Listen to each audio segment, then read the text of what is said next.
Saweri Gading adalah tokoh utama dalam Lagaligo, sebuah karya sastra epik Bugis yang ditulis dalam naskah lontara, Lagaligo.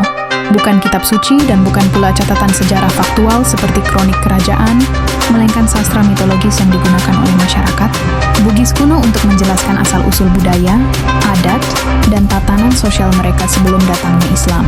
Dalam Lagaligo, Saweri Gading digambarkan sebagai putra dari Batara Latu, penguasa Luwu, dan merupakan saudara kembar Weten Riabeng. Kisahnya banyak berisi perjalanan laut, konflik antar wilayah, dan hubungan antar bangsa.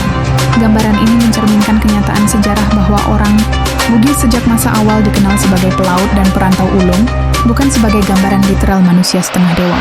Para sejarawan dan budayawan Bugis sepakat bahwa tokoh Saweri Gading tidak dipahami sebagai nabi, wali, atau makhluk suci, melainkan sebagai figur simbolik yang mewakili kepemimpinan, keberanian, dan semangat merantau masyarakat Bugis kuno.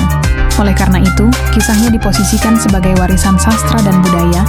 Hal ini mencerminkan realitas sejarah bahwa jalur perdagangan maritim Bugis telah menjangkau wilayah Nusantara hingga Asia Tenggara. Unsur-unsur fantastis dalam cerita seperti kesaktian atau campur tangan makhluk langit dipahami oleh ulama dan cendekiawan. Bugis Muslim sebagai gaya sastra, bukan kebenaran akidah. Ketika Islam masuk ke tanah Bugis pada abad ke-16, masyarakat Bugis tidak menempatkan Lagaligo sebagai ajaran agama, melainkan sebagai karya budaya masa lampau.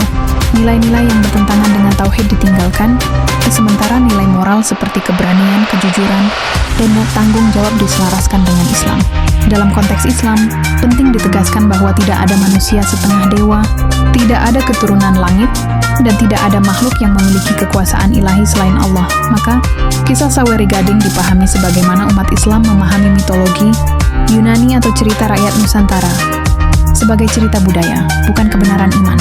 Hingga hari ini Saweri Gading dikenang sebagai simbol kejayaan sastra Bugis dan bukti tingginya peradaban literasi Nusantara, tanpa menjadikannya objek pemujaan atau keyakinan yang merusak akidah Islam.